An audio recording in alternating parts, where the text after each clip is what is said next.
தமிழ்நாட்டில் ஏறக்குறைய 40 வருடங்களுக்கு மேலாக கல்வித்துறையில், குறிப்பாக சுயநிதி கல்வித்துறையில் மிக முக்கிய பங்காற்றி வரும் தந்தை ஹான்ஸ் ரோவர் கல்லூரியின் தாளாளரும் கல்வியாளருமான திரு வரதராஜன் ஐயா அவர்கள் இங்கே நம்முடன் இணைந்திருக்கிறார்கள். அவர் இந்த கல்லூரியில் இன்று நடைபெறும் பன்னாட்டு கருத்தரங்கு பற்றியும், மாணவர்களின் வளர்ச்சியை பற்றியும், எதிர்காலத்தில் மாணவர்கள் தெரிந்து கொள்ள வேண்டிய விஷயங்களை பற்றியும் இங்கே சில நிமிடங்கள் நம்முடைய கலந்துரையாடுவார்கள். சார், இந்த கருத்தரங்கு பற்றி இது வந்து இன்றைக்கி இந்த கருத்தரங்கு சஸ்டபிலிட்டி பிஸ்னஸ் டாபிக் சார்.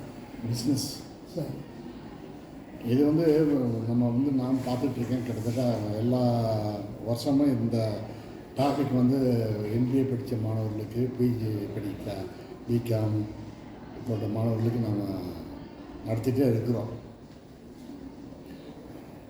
பையங்களும் வந்து வராங்க, பேசுகிறாங்க, கேட்குறாங்க, அதோடு போயிடுது. இதுக்கு வந்து ஒரே வழி வந்து MBAலாம் ஒரு நல்ல அருமையான கோர்ஸ். இதுதான் வந்து பிஸ்னஸே உலகத்தையே வந்து ஒரு புரிதல் செய்யக்கூடிய ஒரு படிப்பு. இதில் நிறையா காலேஜஸ் MBA ஆரம்பிச்சிட்டாங்க, பையங்க படிச்சுட்டு இருக்காங்க. அவங்களுக்கு தன்னம்பிக்கையை ஊட்டக்கூடிய அளவுக்கு அல்லது இண்டஸ்ட்ரீஸ் எக்ஸ்போசர் நேரடியாக அவங்க படிக்கிறது இந்த 2 வருஷத்தில் குறைஞ்சது ஒரு 10 தடவையாச்சும் இண்டஸ்ட்ரீஸ் போய் பார்த்துருக்கோம். ஏதோ ஒரு இண்டஸ்ட்ரீஸ் பார்த்தோன்னா அங்கே வந்து லேபர் ப்ராப்ளம் என்ன, ப்ரொடக்ஷனில் என்ன ப்ராப்ளம், அடுத்து மேனேஜ்மெண்ட்டில் என்ன ப்ராப்ளம், ஃபைனான்ஸ் என்ன ப்ராப்ளம், எல்லாமே வந்து அவங்க நேரடியாகவே அங்கே இருக்கிற இண்டஸ்ட்ரீஸ்க்கு தெரிஞ்சுக்கணும், லேபர் அவங்களுக்கு தெரிஞ்சுக்கணும். ஸோ அவனுக்கு வந்து வெளியே வந்தோன்னே இதெல்லாம் அவனுக்கு வந்து நாலேஜாக இருக்குது, ரிசோர்ஸஸ் அவனுக்கு நிறையா இருக்குது. கடவுள் வந்து குடிசையில் பிறந்தவனுக்கும் சரி, கோபுரத்தில் பிறந்தவனுக்கும் சரி, ஒரே அறிவு, ஆற்றல் எல்லாத்தையும் சேர்த்து படைத்தார். மாணவர்கள் அவர்கள் வந்து எந்த சூழ்நிலையில் வளர்கிறாங்க, எப்படி தன்னை பயன்படுத்திக்கிறாங்க பொறுத்து தான் அவங்களுடைய முன்னேற்றம் இருக்குது. ஸோ இதெல்லாம் வந்து நம்ம வந்து கல்லூரிலேயே நம்முடைய ஆசிரியர்கள், பேராசிரியர்கள் இதை முக்கியத்துவம் கொடுத்து சப்ஜெக்ட் வந்து படிச்சுக்கிடலாம். சப்ஜெக்ட் பெரிய விஷயமே இல்லை. இந்த கின்ஸ் மாதிரி அவங்களுக்கு சொல்லிட்டேன்னா பையங்க வந்து சப்ஜெக்ட் ஈஸியாக படிச்சுக்கிடுவாங்க. அவங்களுக்கு இண்டஸ்ட்ரி எக்ஸ்போசர், ரியல் வாழ்க்கையில் என்னென்ன அவங்களுடைய பரிமாணம் என்ன, இதை அவங்களுக்கு சொன்னால் தான் அவங்க ஒரு சக்ஸஸ்ஃபுல் ஒரு மேனேஜராக, ஒரு லீடர்ஸாக வர முடியும். அடுத்தது வந்து லீடர்ஷிப் குவாலிட்டி வந்து சொல்லி வரதில்லை, பையன் லேர்ன் பண்ணுறதுல தான் இருக்குது.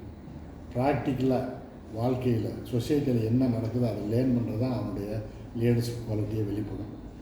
அதனால் அவங்களுக்கு நிறைய வாய்ப்புகள் கொடுக்கணும்.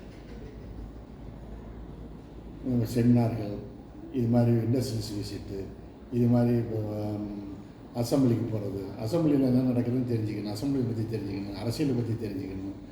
இன்றைக்கி இருக்கிற சூழ்நிலையில் பொருளாதாரம் எப்படி போயிட்டுருக்கு, அண்டை நாடுகளுடைய பொருளாதாரம் எப்படி போயிட்டுருக்கு. இன்றைக்கி வந்து இப்போ நம்ம பெருமைப்படுறோம், இந்தியா வந்து ஒரு பொருளாதாரத்தில் வலிமை உள்ள நாடாக வளர்ந்துகிட்டு இருக்குது. பக்கத்து நாடுகளெல்லாம் அவங்கள நமக்கு வந்து ஹெல்ப் பண்ணி அவங்கள தூக்கி நிறுத்துகிறோம். அந்த அளவுக்கு நம்மளுடைய பொருளாதாரம் வளர்ந்துருக்கான காரணம் என்ன, இப்போ இருக்கிற யங்ஸ்டர்ஸ் நிறைய வந்துட்டாங்க, நிறைய படிச்சுட்டு ப்ராக்டிக்கலாக அவங்க திங்க் பண்ணுறாங்க. அதனால் அதனுடைய பலன் இது. அடுத்து மேக்கப் மேட் இன் இந்தியா, அது இந்தியாவிலேயே பார்க்குறோம். ஒரு 10 வருஷத்துக்கு முந்தி இந்தியாவில் ஆயுதங்கள் தயாரிக்க முடியுமா, அதுக்கு வாய்ப்புகள் இருக்கா, அதுக்கு அந்த மாதிரி எக்ஸ்பர்ட்ஸ் சயின்டிஸ்ட் இருக்காங்களான்னு ஏங்கிய காலம் ஒன்று. ஆனால் இருந்திருக்காங்க, அதுக்கு வாய்ப்பு கொடுக்குது. இப்போ தான் பார்க்குறோம், ஒரு 5-6 வருஷமாக வந்து பிரதமர் மோடி அவர்கள் மேட் இன் இந்தியான்ற ஒரு ஸ்கீமை கொண்டு வந்து இந்தியாவிலேயே ஆயுதங்களை தயாரிக்க முடியும், மேல்நாட்டுக்கு விற்பனை செய்ய முடியும் அப்படின்னு சொல்லி இன்றைக்கி பல வகையான ஆயுதங்களை தயார் செய்து ரஷ்யாவுக்கே நம்ம எக்ஸ்போர்ட் பண்ணுறோம். இஸ்ரேல் நம்மகிட்ட கேட்டுட்ருக்காங்க, பிலிப்பைன்ஸ், தாய்லாந்து எல்லாம் நம்முடைய ப்ரொமோஸ் ஏவுகணைகளை கேட்டுட்ருக்காங்க.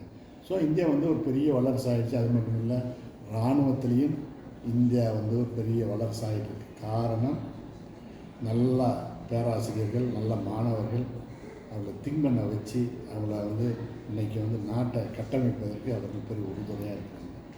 ஆனால் இதனால் மாணவர்களுக்கு இந்த வாய்ப்புகள் நம்ம நிறைய கொடுக்கணும். அவங்களால முடியும், அவங்களால முடியாது எதுவுமே இல்லை. ஸோ அந்த ஆற்றோட அவங்களுக்கு ஊட்டினா கண்டிப்பாக ஃப்யூச்சரில் இந்தியா ஒரு சிறந்த வல்லரசு மட்டும் இல்லை, உலகத்தையே ஆளக்கூடிய நிலைமைக்கு இந்தியா வரும். அதுக்கு வேண்டிய ரிசோர்ஸஸ், அதுக்கு வேண்டிய அறிவு, ஆற்றல், தளங்கள், ஃபீல்டு நிறைய இருக்குது. அது மாதிரி நம்முடைய எம்பிஏ படிக்கிற மாணவர்களை அந்த டைரக்ஷனில் கொண்டு போனால் தான் நாட்டுக்கு நல்லாயிருக்கும், அந்த சமுதாயத்துக்கு நல்லாயிருக்கும். அப்புறம் நன்றி ஐயா. தந்தை ஹான்ஸ் ரோவர் கல்லூரியில் இன்று நடைபெற்று கொண்டிருக்கின்ற இந்த பன்னாட்டு கருத்தரங்கில் சிறப்பு அழைப்பாளராக, ஒரு சிறப்பு பேச்சாளராக நான் வந்து சார் வந்து தலைமை உரையாற்றினாங்க. அந்த தலைமை உரை 10 நிமிடத்தில் ஒரு மிகச்சிறந்த மேலாண்மை கல்லூரிக்குரிய அந்த ஆளுமையுடன் அவர் ஆற்றிய அந்த தலைமை உரை பல்வேறு மாணவர்களுக்கு புதிய உத்வேகத்தையும் முன்னேற்றத்தையும் தந்து கொண்டிருக்கிறது. அந்த வகையில் சார் ஒரு சிறிய தகவல் இங்கே தெரிவித்திருக்கிறார். இத்துடன் இந்த சிறிய பேட்டி நிறைவு பெறுகிறது. நன்றி, வணக்கம்.